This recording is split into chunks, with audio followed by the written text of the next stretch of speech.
മുഖ്യമന്ത്രി വിളിച്ചുകൂട്ടിയ യോഗത്തിൽ ഞങ്ങളെല്ലാവരും ഉണ്ടായിരുന്നു. ഇതുമായി ബന്ധപ്പെട്ട വ്യക്തമായിട്ടുള്ള ചില തീരുമാനങ്ങൾ നമ്മൾ എടുത്തിട്ടുണ്ട്. എന്തായാലും പ്രധാനപ്പെട്ട കാര്യം എൻ്റെ ഡീറ്റെയിൽസ് എല്ലാം CM തന്നെ മന്ത്രിസഭാ യോഗത്തിന് ശേഷം പറയും. സ്ത്രീകൾക്ക് സൗജന്യ യാത്ര, അതിൽ സ്ത്രീകൾ തമ്മിൽ യാതൊരു വ്യത്യാസങ്ങളുണ്ടാവില്ല. പാവപ്പെട്ടവരെന്നോ പണക്കാരെന്നോ ഉദ്യോഗസ്ഥരെന്നോ അങ്ങനെയൊന്നുള്ള വ്യത്യാസം APL BPL വ്യത്യാസങ്ങളൊന്നുമില്ല. ഏത് സെക്ടറിലാണോ കൊടുക്കുന്നത് അത് പൂർണ്ണമായും സ്ത്രീകൾക്കുള്ളതായിരിക്കും. അതുപോലെ തന്നെ ട്രാൻസ്ജെൻഡർ പേഴ്സൺസിനുള്ള അതും ഇതിന് കൂടെ കൊടുക്കും. അതിപ്പോൾ പറയാൻ മന്ത്രിസഭാ യോഗം കഴിയണം. അതിന് ചില നിയമപരമായ അത് പരിശോധിച്ചുകൊണ്ടിരിക്കുക അതിൻ്റെ ബാധ്യതകൾ. അത് അതെ അതെ 90 കോടി രൂപയുടെ ബാധ്യതയിലേക്ക് വരും. അപ്പോൾ KSRTC എപ്പോഴും ഈ ഒരു സാമ്പത്തിക പ്രതിസന്ധിയിലുള്ള ഒരു സ്ഥാപനമാണ്. അതെ. അപ്പോൾ ഈ ബാധ്യത എങ്ങനെയായിരിക്കും സർക്കാർ? അതിപ്പോൾ 60 കോടി രൂപയാണ് ഓർഡിനറിയിൽ മാത്രമാണെങ്കിൽ. 712 കോടി രൂപ ഓർഡിനറി മാത്രമാണെങ്കിൽ, ഒരു 1300 കോടി രൂപ വരെ എല്ലാറ്റിലും ആണെങ്കിൽ. ഇതാണ് എൻ്റെ രണ്ട് വ്യത്യാസം. അപ്പോൾ അതിൽ നമുക്ക് ഉചിതമായൊരു തീരുമാനം എടുക്കുക. ഏത് തീരുമാനം എടുത്താലും ഗവൺമെൻറ് അത് സബ്സിഡൈസ് ചെയ്യും. KSRTCയുടെ ടിക്കറ്റ് വരുമാനത്തിൽ നിന്ന് അല്ലെങ്കിൽ ടിക്കറ്റേതര വരുമാനത്തിൽ നിന്ന് അത് കൊടുക്കാൻ കഴിയില്ല.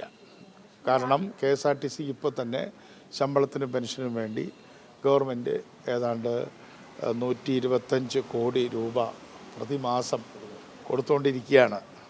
അപ്പോൾ അതിൻ്റെ കൂടെ ഇതൊരു സ്പെഷ്യൽ ആയിട്ടുള്ള ഹെൽപ്പായിട്ട് KSRTC ഗവൺമെൻറ് തരും.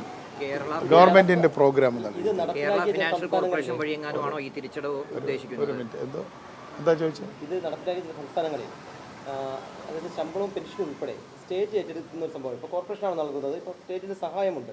സ്റ്റേറ്റ് ഏറ്റെടുത്തിട്ടാണ് പദ്ധതി നടപ്പിലാക്കിയതായിട്ട് ചില സംസ്ഥാനങ്ങൾ കാണുന്നത്. അതും ഫലത്തിൽ അങ്ങനെ തന്നെയാണല്ലോ.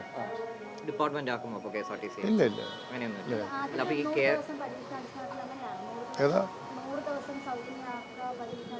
അല്ല, ഒരു നിശ്ചിത സമയം നോക്കുമ്പോൾ നമുക്കറിയാലോ. ഇപ്പോൾ നമുക്ക് ആർക്കും, ഇപ്പോൾ മാധ്യമങ്ങൾക്കോ എനിക്കോ അല്ലെങ്കിൽ എക്സ്പേർട്ടുകൾക്ക് പോലെ എന്താണ് സംഭവിക്കുക എന്നുള്ളത് ഇപ്പോൾ നമുക്കറിയില്ലല്ലോ. 15-ാം തീയതി തുടങ്ങും, ഉറപ്പ്. അതൊന്നും ഞാൻ പറഞ്ഞില്ല.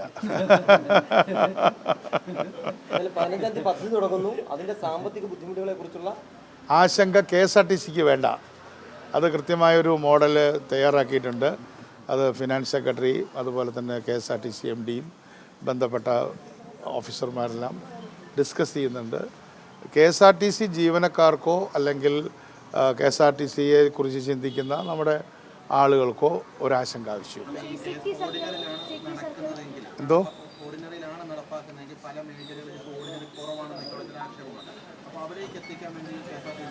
അല്ല, അത് ഞാൻ ഓർഡിനറി എന്ന് ഞാൻ പറഞ്ഞില്ലല്ലോ. അത് 10-ാം തീയതി പറയാം.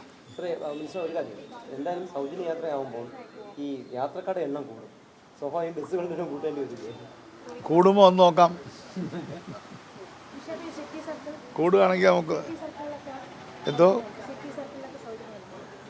അത് ഞാൻ പറഞ്ഞില്ലല്ലോ. ഞാനിപ്പോൾ പറയുന്നത് 15-ാം തീയതി സൗജന്യ യാത്ര ഉണ്ടായിരിക്കും. അത് 10-ാം തീയതിയിലെ ക്യാബിനറ്റ് പ്രഖ്യാപിക്കും. മറ്റൊരു കാര്യം, ഈ മോഡിഫിക്കേഷനുമായി ബന്ധപ്പെട്ടാണ്. ഇപ്പോൾ ഈ മുഖ്യമന്ത്രി ഉൾപ്പെടെയുള്ളവർ യുവാക്കളെ കയ്യിലെടുക്കാൻ വേണ്ടി നിരവധി മോഡിഫിക്കേഷനാണ് വാഹനങ്ങളിൽ ചെയ്യാമെന്ന് പറഞ്ഞിരുന്നത്. എന്നാൽ പ്രഖ്യാപനത്തിന് ശേഷം വലിയൊരു നിരാശയാണ് യുവാക്കൾക്കിടയിൽ ഉണ്ടായിരിക്കുന്നത്. നിരാശപ്പെടേണ്ട, നമുക്ക് മാന്യമായ രീതിയിൽ ചെയ്യാം. അത് ഇന്ന് 15-ാം തീയതി ഒന്ന് കഴിയട്ടെ, അതിനുശേഷം അത് കഴിഞ്ഞ് നമുക്ക് ആലോചിക്കാം. അല്ല, ഇപ്പോൾ പ്രഖ്യാപിച്ച കാര്യങ്ങളിൽ പലതും വാഹനങ്ങളിൽ നിലവിൽ നടപ്പിലുള്ള കാര്യങ്ങൾ. അല്ല, അത് ഞാൻ ട്രാൻസ്പോർട്ട് മിനിസ്റ്റർ എന്നുള്ള രീതിയിൽ അതുമായി ബന്ധപ്പെട്ട മീറ്റിംഗ്സ് നടത്തിയിട്ടില്ല. പിന്നെ അവിടെ ഡിപ്പാർട്ട്മെൻറ്റിന് അവർക്ക് സ്വാതന്ത്ര്യങ്ങളൊക്കെ ഉണ്ടല്ലോ. അത് മീറ്റിംഗ്സ് നടത്തി ഒരു തീരുമാനം നിങ്ങളെ അറിയിക്കാം.